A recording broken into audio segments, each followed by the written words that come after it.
Hello students. आज हम लोग थोड़ा केमिस्ट्री का देखते हैं। रिएक्शन ऐसे करके ज्यादा देता है, कहता जैसे संतुलित करने के लिए दे देगा। अगर यह प्रतीकों के रूप में दे दे तो आसान है, लेकिन ऐसे दे दे तब हम कैसे करेंगे। सबसे पहले इनको हम प्रतीक के रूप में लिखेंगे। दिए जैसे कैल्शियम हाइड्रोक्साइड, कैल्शियम हाइड्रोक्साइड का फार्मूला होता है COH2। कार्बन डाइऑक्साइड का CO2।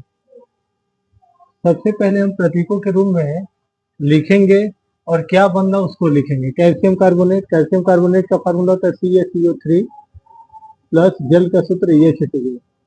इतना लिखने के बाद फिर हम अभिकारक, इस साइड वाले को अभिकारक कहते हैं, इस साइड वाले के उत्पाद कहते हैं। तो अभिकारक में परमाणुओं की संख्या और उत्पादों में परमाणुओं की संख्या दोनों को काउंट करेंगे। अगर दोनों पक्षों में परमाणु की संख्या बराबर हो जाएगा तो हमारा संतुलित हो जाएगा समीकरण। यहाँ देखते हैं कैल्शियम कितना है 1, यहाँ कैल्शियम कितना है 1, यहाँ ऑक्सीजन कितना है 2 यहाँ पे और 2 यहाँ 4, यहाँ 3 ऑक्सीजन 1 ऑक्सीजन 4 ऑक्सीजन यहाँ पे भी है। हाइड्रोजन यहाँ 2 है, यहाँ भी 2 हाइड्रोजन है। यानी दोनों पक्षों में परमाणुओं की संख्या क्या है, बराबर है। जितना अभिकारक में परमाणुओं की संख्या उतना ही उत्पादों में परमाणुओं की संख्या है। अतः ये हमारा क्या है, संतुलित समीकरण हो गया।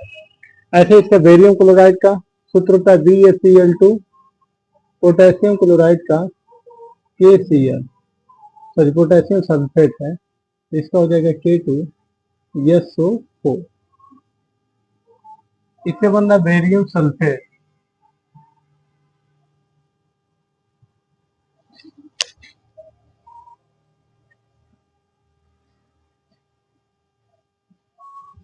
क्या बनना हमारा बेरियम सल्फेट। बेरियम सल्फेट को हम BaSO4 लिखते हैं और पोटेशियम क्लोराइड को KCl।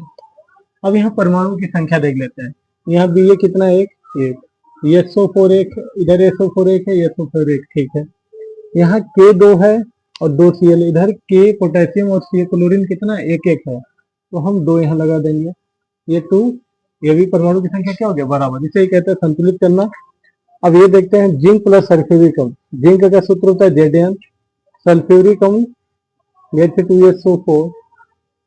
इसकी क्रिया करने के बाद क्या बनता है, जिंक सल्फेट ZnSO4 और हाइड्रोजन निकल रहा है।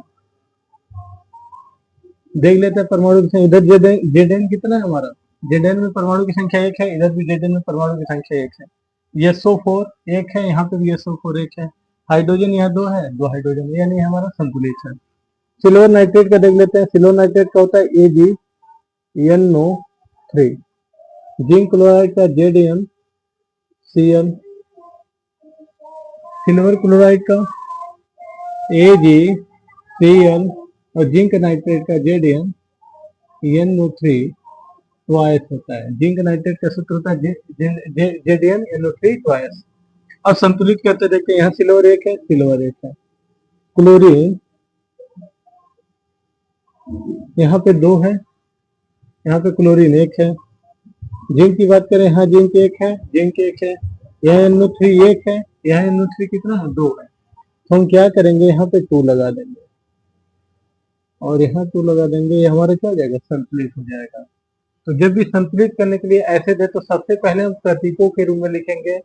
प्रतीकों के बाद हम परमाणुओं की संख्या दोनों पक्षों में, यानी अभिकारक में परमाणु की संख्या और उत्पाद में परमाणु की संख्या को काउंट करेंगे। और दोनों जब सेम हो जाए, यानी दोनों पक्षों में परमाणु की संख्या बराबर आ जाए, तो हमारा समीकरण संतुलित हो जाता है।